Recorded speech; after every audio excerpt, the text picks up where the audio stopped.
bonjour Marie-Laure. Si vous voulez bien vous présenter.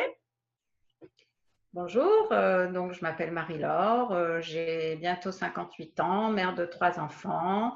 Malheureusement, je ne travaille plus puisque j'ai une maladie qui s'appelle la myofasciite à macrophages et que j'ai attrapée suite à une vaccination contre l'hépatite B. Mais en fait, c'est tous les vaccins qui contiennent de l'aluminium qui créent cette maladie.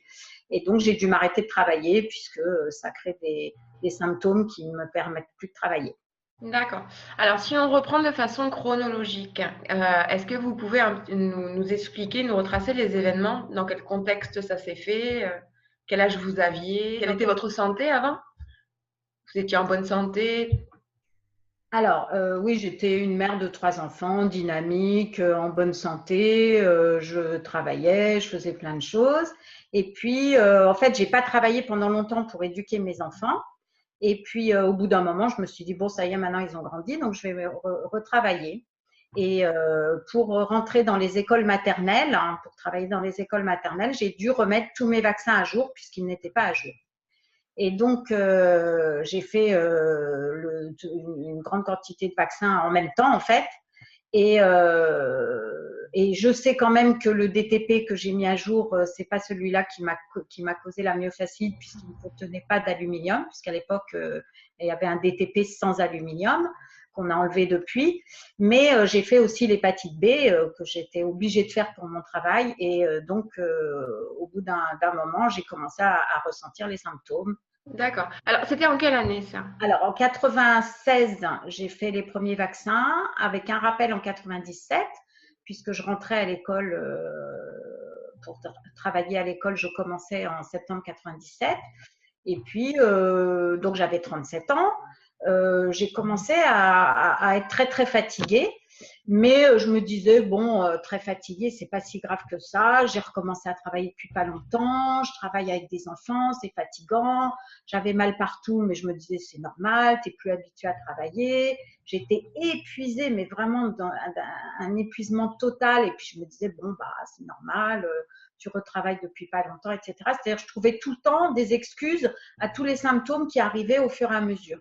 Et Hmm. puis à un moment, je me suis dit quand même à 37 ans, je vis presque comme une personne de 80 ans. C'est pas normal que je sois dans cet état-là à mon âge, même si j'ai recommencé à travailler. Donc Hmm. j'ai commencé à me poser des questions et je pouvais faire de moins en moins de choses chaque jour. C'est-à-dire à la fin de ma journée de travail, ma fille qui était encore jeune me demandait maman viens m'aider à travailler, à faire mes devoirs et tout. Et je lui disais écoute va faire tes devoirs, je vais me reposer. Et je savais qu'il fallait que je me relève après pour faire le repas, etc. Et j'étais mais dans un état d'épuisement total. D'accord, ok. Et déjà, ben, on peut se poser la question de la pertinence du vaccin hépatite B pour travailler avec des maternelles. Déjà, puisqu'on sait Comment que c'est? l'hépatite B ne se donne que par le sang et le sperme. Donc, effectivement, pour travailler dans une école maternelle, en Hmm. plus, moi, j'avais absolument pas le droit de toucher aux enfants. Un enfant qui avait un bobo, etc., j'avais pas le droit d'y toucher, puisque ce ne sont que la directrice ou les institutrices. Moi, j'avais pas le droit d'y toucher. Donc, effectivement, mais bon, ça, c'est l'État qui oblige certaines professions à être à jour de tous ces vaccins, dont certains qui ne servent à rien, effectivement. Voilà, on peut se demander sur quels critères il pose ses obligations. Ok, donc vous avez fait des vaccins, vous avez commencé en 96 jusqu'en 97. Et à Oui. partir de quand vous avez commencé à ressentir cette fatigue?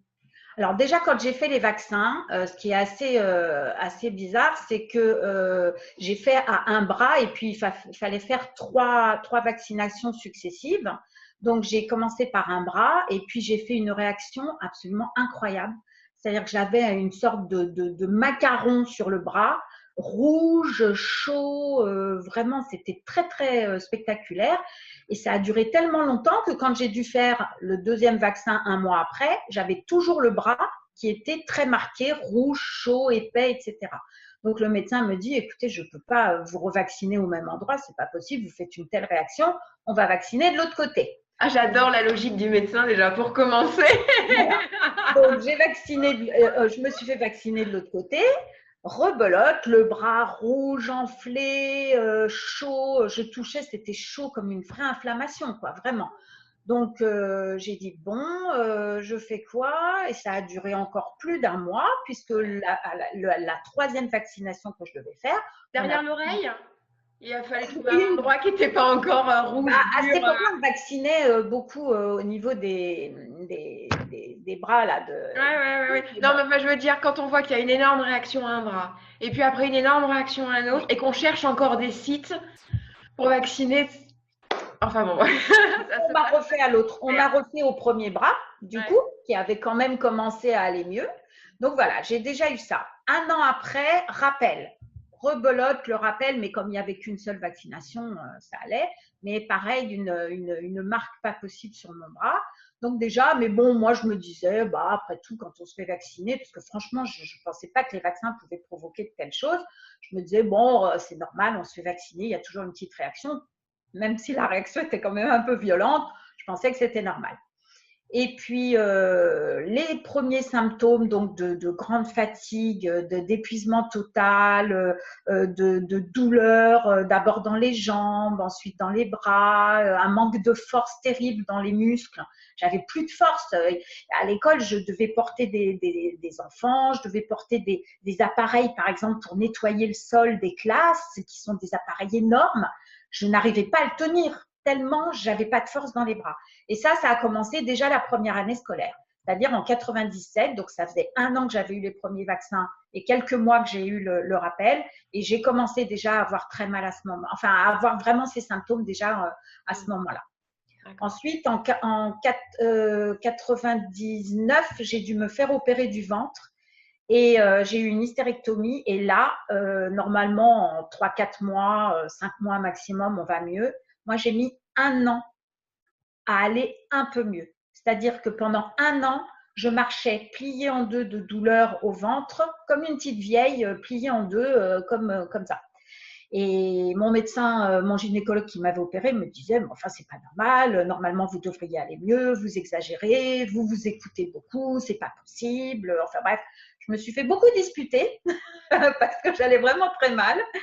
Et je ne comprenais pas effectivement pourquoi, au bout d'un an, j'avais toujours autant de mal à marcher, à me relever et à dormir. Je ne pouvais même pas dormir allongée tellement ça me tirait à l'intérieur du ventre. Enfin, vraiment, j'ai demandé à changer de travail puisque je ne pouvais plus m'occuper des enfants. C'était vraiment devenu trop difficile. Et donc, j'ai été reclassée dans une mairie d'arrondissement à Paris, puisque j'habite Paris, où là, j'étais assise dans la journée. Donc, effectivement, ça allait mieux. Mais là, sont arrivés d'autres symptômes.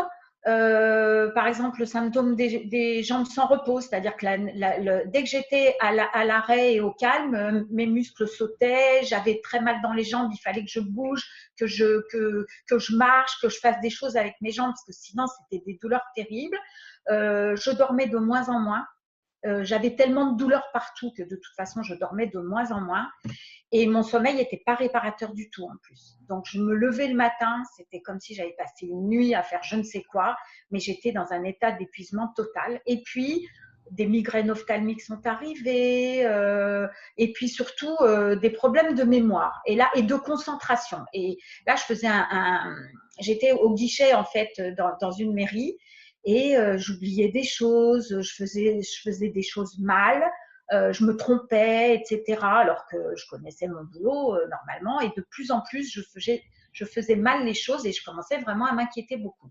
Et ça fait partie des symptômes de la myofasciite à macrophage, puisque l'aluminium qui est contenu dans les vaccins reste centré à l'endroit de la vaccination pendant très très longtemps. On n'arrive pas à l'éliminer et au bout d'un moment, il finit par faire tout un circuit dans le corps et il finit sa course dans le cerveau et là, on a effectivement des problèmes un peu neurologiques, un peu bizarres. D'accord, ok. Et donc, quand vous avez vu tous ces symptômes s'aggraver au fur et à mesure, qu'est-ce que vous avez fait? Vous êtes allé voir le médecin? Qu'est-ce que...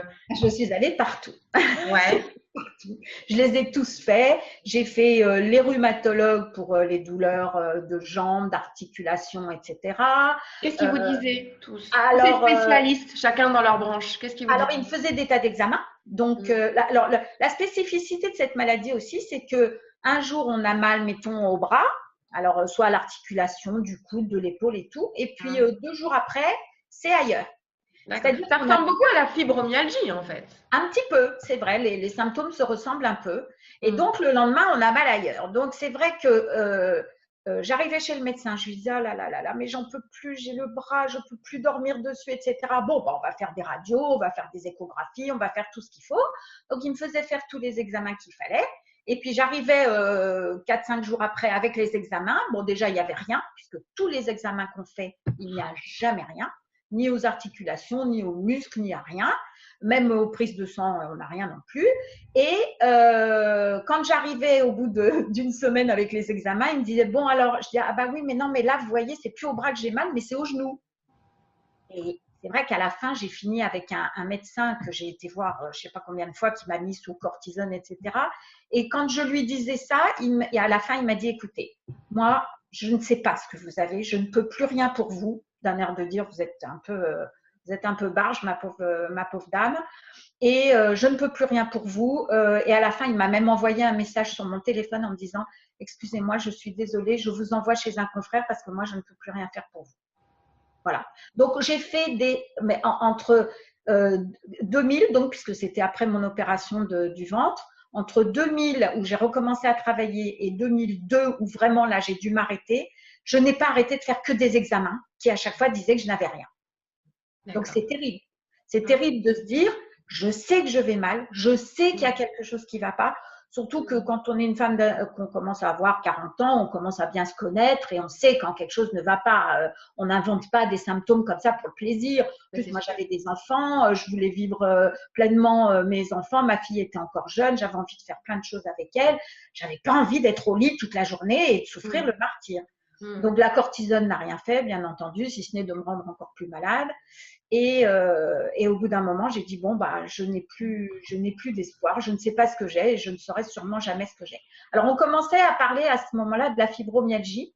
Donc, je me disais, c'est peut-être ça. Et j'étais bien loin de penser que ça pouvait être les vaccins. Franchement, j'avais même oublié que je m'étais fait vacciner. Oui, parce que quelle était votre opinion au départ au sujet de la vaccination? Ah bah moi, de toute façon, j'étais obligée de faire ces vaccins-là pour ce travail. Donc, de toute façon, il n'y a pas eu de choix. Mais même, je ne pouvais pas penser qu'un vaccin puisse faire mal. Bon, c'est vrai que je n'étais pas du tout à jour de mes vaccins parce que je n'avais pas senti le besoin de faire des vaccins depuis… je gardais mes enfants à la maison, je n'en avais pas vraiment besoin, je ne voyageais jamais ni rien. Donc, mais je n'avais pas du tout d'avis péjoratif sur le vaccin parce que moi, je pensais que c'était au contraire pour éviter des maladies, mais pas pour en attraper d'autres. Je n'avais pas d'idée spéciale sur le vaccin et je ne pouvais même pas imaginer qu'un vaccin puisse faire mal, quoi. Enfin, c'était jamais venu à mon esprit. Ouais. Mais surtout à cette époque-là où on en parlait encore moins. De toute façon, à cette époque-là, on ne parlait même pas des possibilités du vaccin qui puisse faire mal. L'hépatite B, il y a quand même des médecins. Guylaine Linctot avait déjà écrit La mafia médicale. Il y avait déjà quand même pas mal de choses à ce sujet. Mais comme il n'y avait pas encore d'Internet, la diffusion ne se faisait pas aussi facilement qu'à l'heure actuelle. C'est vrai. Et ces dernières années, la France multiplie les vaccins. Donc, il y a de plus en plus de problèmes. Donc, ça se sait évidemment de plus en plus. C'est vrai aussi. Alors, c'est vrai qu'un jour, j'ai quand même eu… Alors, donc, j'ai cherché à qui je pouvais me renseigner. Et puis, un jour, je suis passée devant la télé comme ça. Et puis, j'entends une personne qui dit j'ai mal ci, j'ai mal là, j'ai du mal à me concentrer, etc. Bref, elle décrivait tous les symptômes que j'avais. Je me dis, tiens, c'est bizarre, cette dame, elle a exactement la même chose que moi. Et puis, elle a dit le nom de la maladie, mais c'est un nom tellement barbare qu'évidemment, je ne l'ai pas retenu. Mais j'ai quand même retenu le mot vaccin, le mot aluminium et le mot muscle. Elle disait, les vaccins, l'aluminium reste dans le muscle, etc. Donc, j'ai retenu ces trois mots. Et donc, c'était un peu les débuts d'Internet, 2001-2002. C'était début 2002, je crois, et j'ai été quand même sur Internet et j'ai mis les mots muscle, vaccin et aluminium et je suis tombée sur des forums parce qu'à cette époque-là, il y avait des forums. Et je suis tombée sur le forum de l'association qui venait juste d'être créée, de myofasciite à macrophage. Et les personnes conversaient entre elles, s'envoyaient des messages en disant, voilà, moi aujourd'hui, j'ai eu ci, j'ai eu ça, moi je suis comme ci, moi je suis comme ça. Et je me suis totalement reconnue dans leur description. Donc, ils venaient juste de créer l'association. J'ai téléphoné à la présidente qui m'a dit, effectivement, tes symptômes ressemblent beaucoup à ceux de la myofasciite et il faut faire une biopsie au niveau du bras, au niveau de là où on a été vacciné pour savoir, c'est la seule façon de savoir si tu as cette maladie ou pas. Et c'était un professeur à l'époque à la Salpêtrière qui faisait ça. Et donc, je suis allée, j'ai eu la chance d'avoir un rendez-vous parce que c'était très, très long les rendez-vous. Quelqu'un qui s'est décommandé. J'étais partie en vacances, mais je suis revenue de vacances pour avoir le rendez-vous avec ce professeur qui m'a fait faire la biopsie donc en septembre 2002. Et début octobre 2002, je savais que j'avais la myofasciite à macrophage. D'accord. Et alors, à partir de là, quel a été votre parcours de soins? Est-ce que déjà vous avez recontacté le médecin qui vous a vacciné pour lui expliquer ce que vous avez découvert? Oui, je suis retournée voir ce médecin du sport là que j'avais vu, qui était vraiment spécialisé dans les muscles, etc. Et je lui ai dit, voilà, je lui ai amené les documents qui existaient à l'époque sur la maladie. C'est pas celui qui vous a vacciné, c'en est un autre celui-là. Non, celui qui m'a vacciné, c'était mon médecin généraliste. Que je n'ai pas été revoir d'ailleurs parce que elle est partie, elle, je crois, elle a déménagé, c'était un remplaçant, donc non, elle, j'ai pas été la revoir. Et d'ailleurs, c'était dommage qu'elle soit partie parce que je voulais avoir son avis justement parce que quand elle a vu les gros bobos que j'avais, etc. Et en fait, entre-temps, elle était partie et j'ai pas pu la recontacter entre 96 et 2002. Elle n'était plus là, donc j'ai pas pu la recontacter. Je sais pas où elle est allée. Je crois. Bon, mais par contre, j'ai revu le rhumatologue donc, du sport là, que je voyais et je lui ai expliqué. Et il m'a dit, ah, mais c'est intéressant de savoir ça parce qu'effectivement, je ne savais plus quoi faire pour vous. Et comme je lui ai dit, écoutez, si vous avez d'autres patients comme moi qui vous disent des choses qui vous semblent incroyables, essayez dans un coin de votre tête de garder le nom de cette maladie et de diriger ces patients vers la Salpêtrière ou Mont-d'Or, puisque le centre maintenant de cette maladie, c'est Mont-d'Or. Essayez quand même des gens. Alors, il y a sûrement des gens qui devaient avoir aussi de la fibromyalgie, mais lui, il en entendait vaguement parler. C'était même pas. Il n'y a jamais pensé pour moi, alors que j'avais vraiment les symptômes, quoi. C'est à peu près les mêmes symptômes entre la fibromyalgie et la myofasciite. Donc, normalement, il aurait dû m'orienter en me disant, ah, vous avez peut-être une fibromyalgie et tout, mais il n'en entendait pas vraiment. Enfin, il n'en parlait pas à ce moment-là. Ok. Et qu'est-ce qui vous a été proposé comme traitement? On n'a pas de traitement en fait. Cette maladie, alors chacun trouve son traitement personnel. Il y a des gens qui changent d'alimentation, puisqu'on sait que certaines choses dans l'alimentation. Sur recommandation du médecin ou quand vous dites chacun trouve son médecin personnel, c'est que chacun est libre à lui-même et doit aller faire ses propres recherches pour savoir comment. On a un professeur à Mont-d'Or qui nous suit, qui lui nous propose des choses. Par exemple, il propose un médicament, évidemment, j'ai le nom, qui est qu'on donne aux sportifs pour les muscles en fait.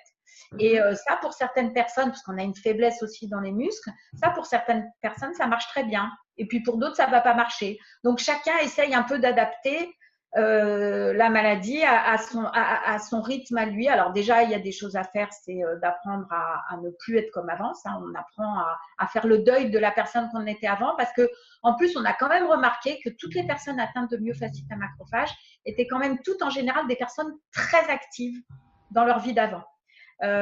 Beaucoup de sportifs, beaucoup d'actifs, mais vraiment quoi, des gens qui pas qui se laissaient aller quoi. Wow, c'est intéressant ce que vous me dites parce qu'il y a exactement le même problème avec le Gardasil en ce moment. Le Gardasil fait des ravages, mais autant voire plus que l'hépatite B. Et donc généralement, la plupart des jeunes filles qui sont touchées, qui ont vraiment des effets secondaires graves ou même qui en meurent, sont des sportives justement, sont des filles hyperactives, etc. Voilà, donc c'est quand même un peu bizarre. Bon, nous on sait, enfin on sait. On ne sait pas encore réellement, mais les études commencent à avancer pour prouver qu'on aurait quand même un gène déficient qui ferait que on n'éliminerait pas l'aluminium parce que quand votre corps absorbe des choses qu'elle n'a pas absorbées, elle le rejette par les cellules macrophages justement qui sont censées manger. Oui, par des voies d'administration naturelles. Oui, voilà. Donc, parce que l'aluminium, on en a aussi dans toute la nourriture, dans l'eau, partout. Et c'est vrai que celui qu'on absorbe est éliminé pour beaucoup par les voies naturelles. Oui. Mais celui qu'on nous met directement au cœur de la cellule, là, ça devient quand même beaucoup plus compliqué. Mais il existerait quand même un gène, puisqu'on a fait des études génétiques, tous les malades qui le souhaitaient ont fait une étude génétique par les professeurs à Mondor, qui se sont rendus compte quand même qu'on a tous une déficience sur un gène qui ferait que nos cellules macrophages n'élimineraient plus du tout l'aluminium, mais au contraire l'emprisonneraient et lui permettrait après de se balader partout dans le corps et de faire les dégâts qu'il fait partout dans notre corps pour finir donc dans le cerveau. Le problème, c'est qu'on ne peut pas savoir avant de se vacciner si on a ce gène ou pas. Exactement. C'est pour ça qu'il faut que la science avance. Il faut qu'on nous donne de l'argent pour chercher un peu plus parce que les professeurs sont très malmenés puisqu'il s'agit quand même d'être un peu contre les vaccins. Donc, ils sont très malmenés, malheureusement. Ils sont traités d'hurluberlus, de ceci, de cela.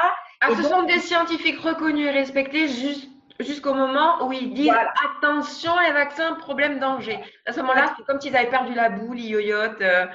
Parce qu'il y a quand même le professeur Gherardi est quand même à l'INSERM, mais c'est pas n'importe qui. Mais il y en a tellement, il y en a dans tous les pays des scientifiques qui crient attention, attention les vaccins. Alors qu'en France, on nous dit que c'est un problème franco-français, mais bien sûr. Que la myofasciite à macrophage n'existe qu'en France, alors qu'on sait maintenant que ça existe au Portugal, en Israël, le professeur Schoenfeld a découvert des tas de choses aussi. Il y en a au Canada, en Allemagne, beaucoup. Enfin bon, c'est pas franco-français du tout, on le sait. Mais ça reste pas français. Le problème vient de l'aluminium, il vient pas du français, donc.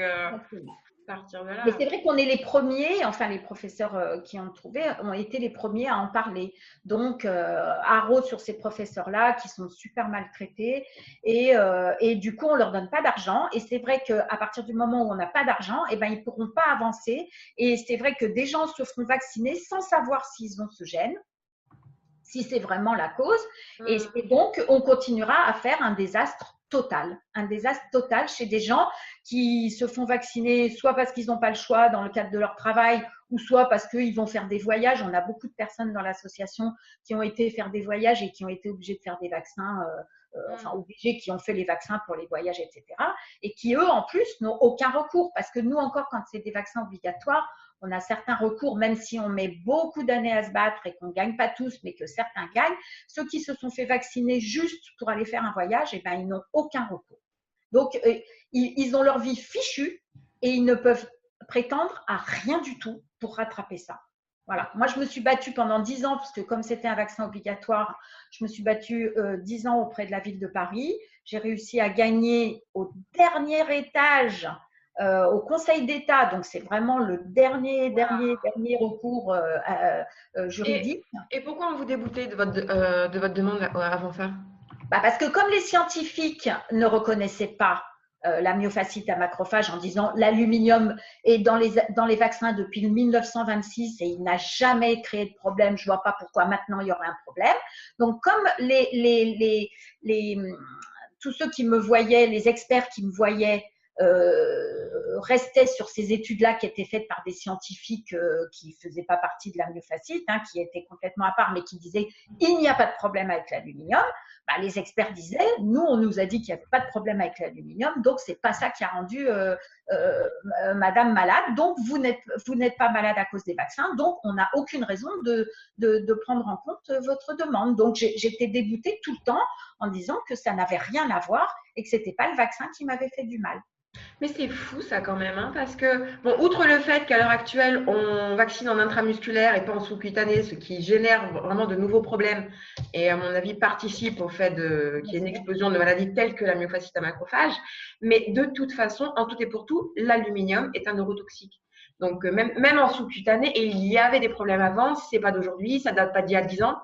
Il y aura toujours, et il y a toujours eu, et il y aura toujours des problèmes avec l'aluminium parce que ça n'a rien à faire dans le corps. Et surtout pas injecté. Alors, ce qui nous fait quand même un peu rire, c'est qu'on nous dit faites attention quand vous mettez du déodorant avec de l'aluminium. Oui, voilà. Parce que si vous avez des micro-coupures, vous pouvez attraper des choses pas bonnes. Donc, arrêtez de mettre de l'aluminium juste sous vos bras. Par contre, on nous l'injecte en intramusculaire à l'intérieur de la cellule du muscle, Mais ça n'est pas gênant. Mm. Les chats faisaient avec les vaccins contenant de l'aluminium des énormes tumeurs, hein, Mm. et beaucoup de chats mouraient à cause des tumeurs. Alors à un moment, on a quand même essayé de leur faire le vaccin au niveau du bout de la queue, en disant bon bah c'est pas grave parce que s'ils ont une tumeur à cet endroit-là, on peut toujours Voilà, couper la couper queue. le queue. Je Au sais. moins, ils resteront en vie, ils auront un bout de queue en moins, mais c'est moins grave. Et puis Mm. finalement, comme les gens, parce que c'est pas la Sécu qui paye les vaccins pour les chats, Mm. c'est le commun des mortels qui a un chat et qui se dit moi si mon chat il doit mourir parce que le chat de la voisine est mort à cause de ça, bah, je ferai plus de vaccins. Bah, comme ils ont vu qu'ils allaient perdre beaucoup d'argent à ne plus vendre de vaccins avec de l'aluminium pour les chats, bah, ils ont arrêté de mettre de l'aluminium pour les chats. Donc les chats eux ont droit à des vaccins sans aluminium, mais nous les êtres humains, comme c'est la sécurité sociale qui paye et que donc les laboratoires se font grassement rembourser tout ça, eh bien, nous, on garde l'aluminium. Mm. D'ailleurs, en Donc, plus, ce qui est rigolo, c'est qu'un bébé a vraiment la taille d'un chat. ah Donc, oui, tout à fait. Même quelquefois, il est plus petit qu'un chat, parce qu'il y a des gros chats quelquefois. exactement. Mm. Non, mais ce qui est incroyable, c'est que, enfin, ils ont toutes les preuves devant le nez, quoi, je veux dire. Mm. Ah, ça, c'est Ils sûr. arrivent à dire ne mettez pas d'aluminium sous vos aisselles, mais Mm. par contre, quand vous le mettez au cœur de la cellule du muscle, ça ne fait aucun effet. L'aluminium est un neurotoxique. On savait que à l'époque, les gens qui se faisaient dialyser avaient beaucoup de maladies neuromusculaires, etc. Donc, ils ont arrêté de mettre de l'aluminium. Il y avait beaucoup d'aluminium dans ce produit qui dialysait. Ils ont arrêté d'en mettre dans ce produit. Mais pour les vaccins, ça ne pose aucun problème. Madame la ministre l'a répété encore l'autre fois. Je voyais une émission sur les enfants, là, quand il y a eu le passage en janvier des 11 vaccins. Elle faisait l'émission sur la 5, là, les maternelles. Et elle a bien répété, tout doucement, sans s'énerver, tout gentiment. Il n'y a aucun problème avec l'aluminium. Les vaccins sont sûrs et efficaces. Mm. Alors, en plus, c'est vrai qu'on met de l'aluminium pour aussi gagner encore plus d'argent puisqu'on met moins de doses vaccinales. Ce sont des adjuvants de l'immunité et puis de toute façon, Voilà. c'est considéré comme nécessaire, surtout pour les virus tués. Oui. Justement, sinon le corps ne réagirait pas. Sauf que avant d'utiliser de l'aluminium pour le DTP, on Oui. utilisait du calcium, du phosphate de calcium. Ça marchait. C'est vrai que c'était un peu moins virulent au niveau des défenses immunitaires que l'aluminium, et pour cause. Du calcium, on en a dans notre corps, donc quand on nous en rajoute, c'est pas grave. Alors, il fallait mettre des doses vaccinales un tout petit peu plus fortes que ce qu'on met actuellement, mais au moins, c'est pas un neurotoxique. C'est pas un neurotoxique. Certes, mais ce que je tiens juste à souligner, parce que j'ai vu passer les pétitions du professeur Joyeux, etc., dans les vaccins, il n'y a pas l'aluminium comme unique problème. Et ça, je pense que c'est intéressant que les gens s'en rendent compte. Bon, il y a tout un débat autour de ça, mais c'est vrai que là, on se recentre sur le cas des victimes, parce qu'il y en a vraiment beaucoup, beaucoup, beaucoup plus que ce qu'on veut bien nous dire. Et, ouais. Et d'ailleurs, justement, vous, à quoi ressemble votre quotidien maintenant? Alors, mon quotidien, bah, c'est des nuits pas réparatrices, hein, toujours. Hein, je dors très peu, des nuits où vraiment je récupère pas. Je peux pas marcher plus de quelques centaines de mètres. Un épuisement total avec, en plus, moi, je suis très sensible à la pression atmosphérique. Donc, dès qu'il fait pas beau, dès qu'il fait humide, froid, etc. Alors là, je suis carrément en dessous de tout. Donc, je suis vraiment avec des moments de crise terribles. Donc, obligée d'être au lit et de pas bouger pendant 2 jours. Voilà, j'ai des problèmes de déglutition, j'ai des tas de problèmes de douleur. Alors, je suis sous morphine depuis 2004. Alors, j'ai réussi à baisser un peu les doses parce que je veux pas non plus aller dans l'escalade, mais j'ai fait une cure qui m'a fait un peu de bien, donc j'avais baissé un peu les doses, mais par moment, j'ai besoin de doses ponctuelles un peu plus fortes. parce que voilà quoi, les douleurs sont telles que je peux pas vivre correctement tous les jours sans être pliée en deux et en plus j'ai plus aucune force dans les mains, dans les bras, dans les jambes. Enfin c'est voilà quoi, des douleurs articulaires, des douleurs musculaires. Et est-ce que vos symptômes sont stabilisés ou ça va toujours en s'aggravant au fur et à mesure des années? Alors, en fait, on apprend à vivre avec.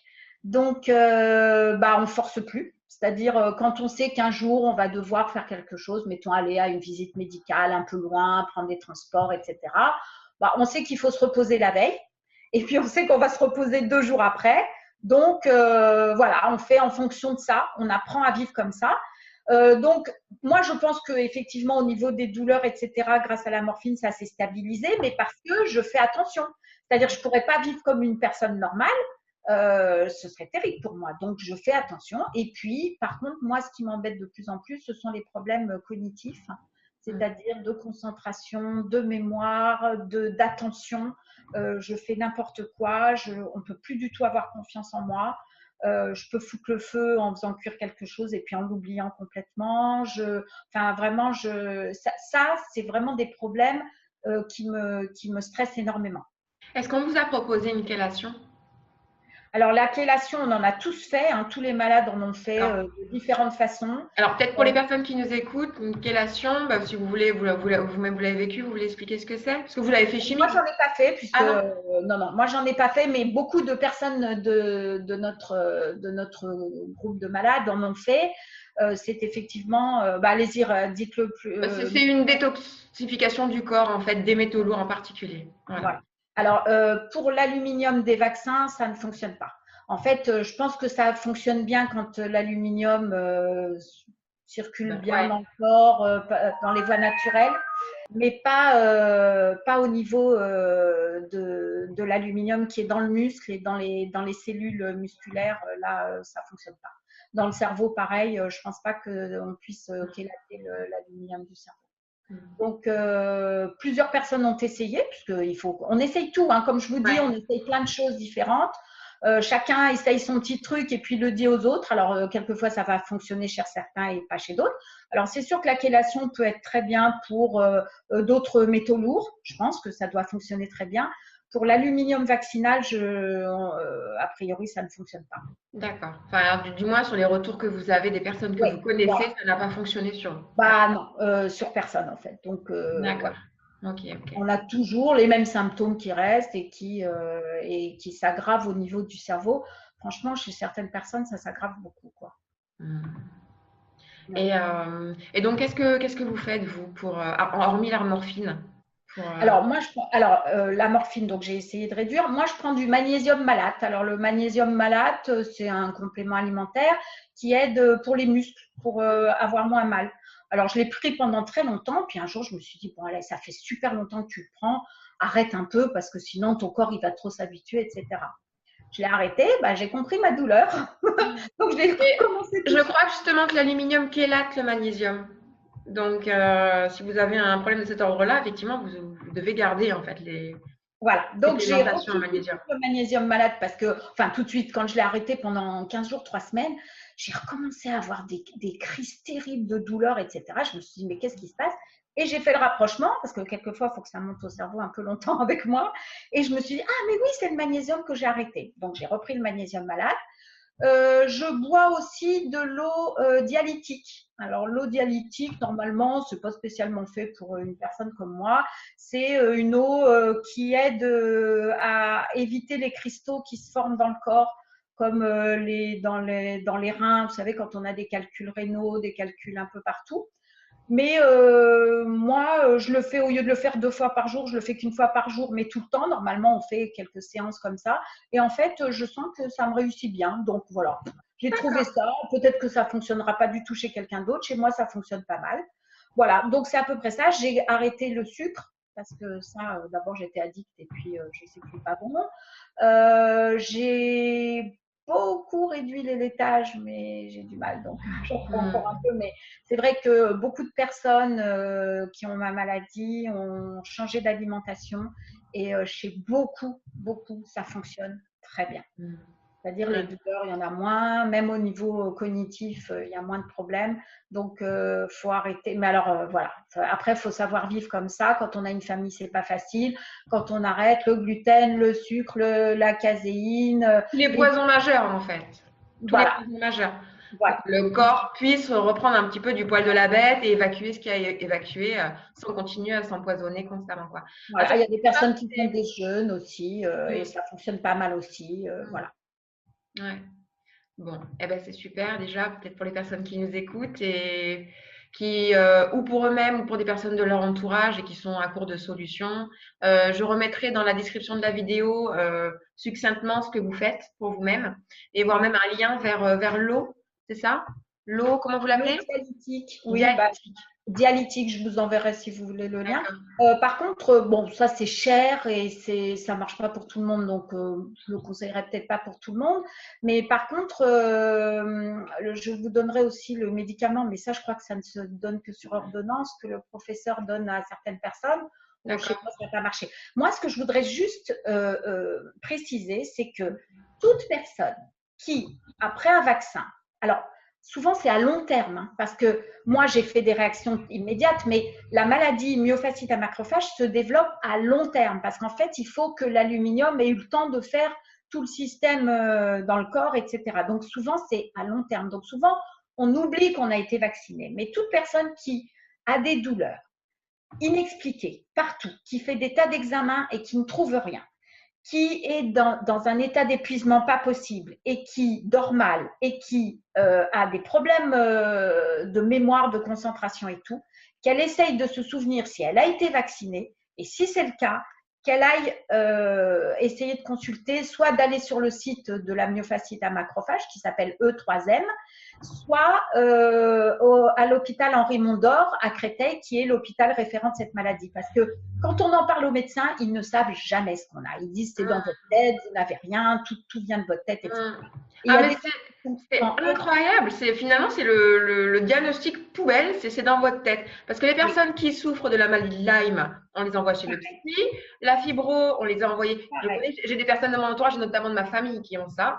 Et après avoir fait, parce que justement, voilà, la personne en question à laquelle je pense, elle était à fond dans l'allopathie, c'est-à-dire qu'elle y croyait à la médecine, elle y croyait de tout son cœur. Et elle a fait tous les spécialistes de Paris pendant des années. Ils l'ont baladé, ils l'ont machin.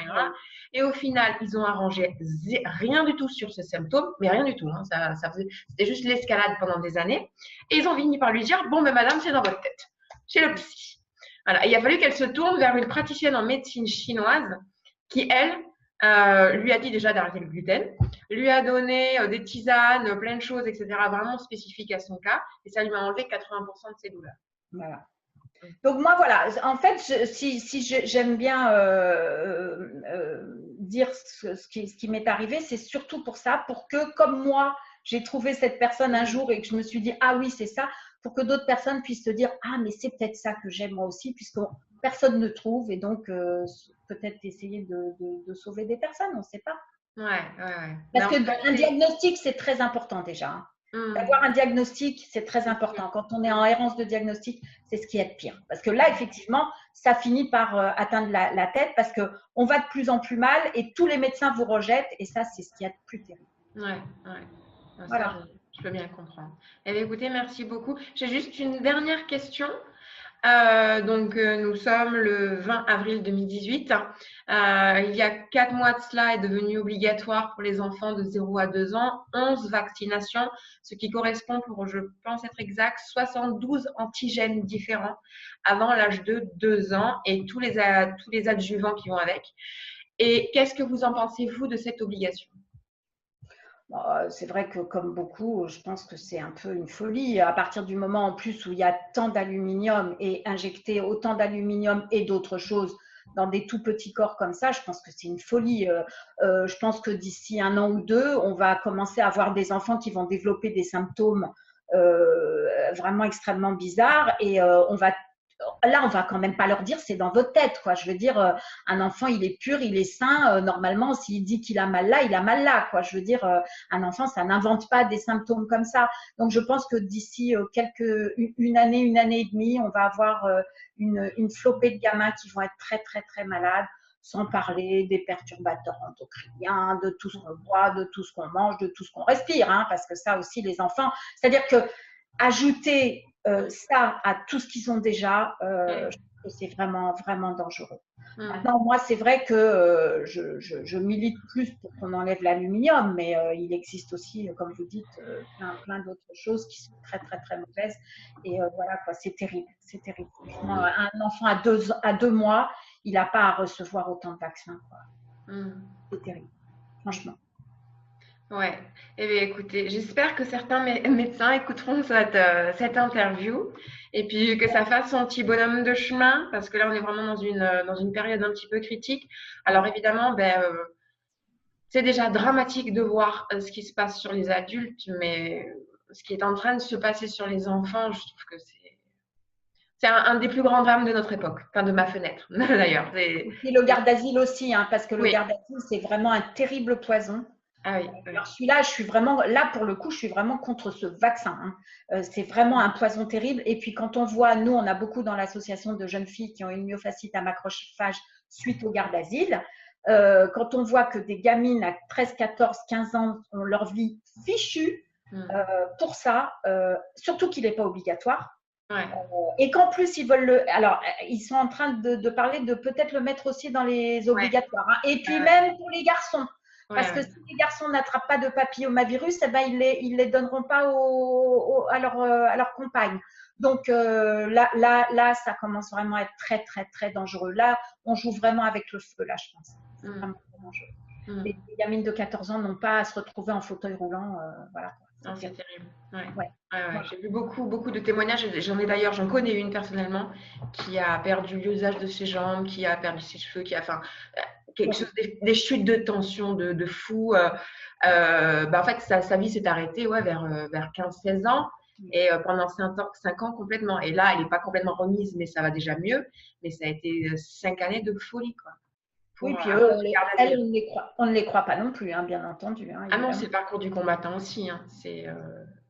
La science vaccinale, c'est complexe et c'est surtout, il y a beaucoup surtout de part d'ombre. Voilà, on va dire ça comme ça. Ouais. Ok. Bon, ben écoutez, Marie-Laure, je vous remercie infiniment pour votre témoignage. C'est gentil. Et je vous souhaite le meilleur. J'espère que des solutions émergeront aussi pour vous aider parce qu'on en est actuellement, il n'y a peut-être pas de choses qui vous est proposée parce que c'est nouveau, parce que les scientifiques ne savent pas trop comment faire avec ça, mais on n'est jamais à l'abri d'une découverte. Oui, donc, pour la découverte, il faudrait de l'argent et comme on ne nous donne pas d'argent, ça va être un peu compliqué, mais bon. Ok. Alors les gens qui regardaient cette interview, s'il vous plaît, diffusez-la. Plus il y aura de personnes concernées et conscientes de la problématique, plus les choses bougeront. Et ça commence avec un clic. Si chacun fait un petit peu sa part de colibri, fait ce travail d'information, ça rendra vraiment service à tout le monde. Et même, j'ai envie de dire, ça rendra santé à tout le monde parce que le problème, il est bien là.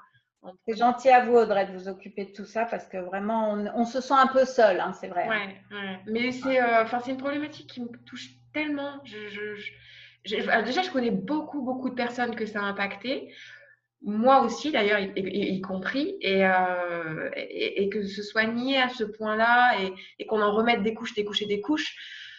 Ça, je peux pas. Je peux pas rester chez moi sans rien faire en regardant comme ça, en me disant bon, c'est pas grave, on va augmenter les quotas d'handicapés et le reste, je peux pas. Donc, c'est vrai que ça coûte cher à l'État, ça en plus. Hein, non seulement ça. Alors après, bien sûr, il y a tout l'aspect économique, etc.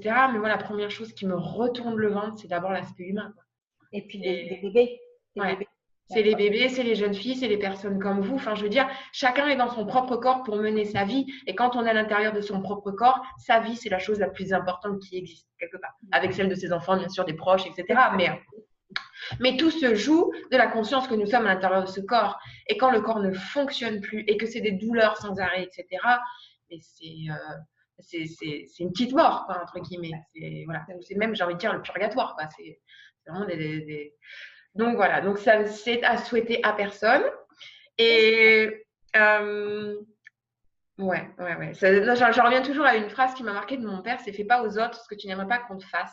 Il m'a dit ça quand j'étais toute petite et ça a toujours, ça a accompagné ma vie continuellement et donc je me suis aussi entraînée toujours à me mettre dans les chaussures des autres et c'est pour ça que je pense qu'il est important de parce que beaucoup de personnes en fait font les vaccins en se disant oh bah ça va c'est les autres, oh bah ça va c'est les autres ou alors même veulent obliger les autres à se faire vacciner parce que au pire il y aura quelques blessés mais tant que ça protège leur enfant de ne pas avoir de microbes alors ça va et non c'est pas juste, c'est pas juste. Rien que par rapport à ça il devrait y avoir une liberté de choix, c'est fondamental à mon sens, c'est complètement fondamental en attendant qu'on mette la lumière sur ce qui se passe vraiment au niveau de la sécurité des vaccins voire même de leur utilité.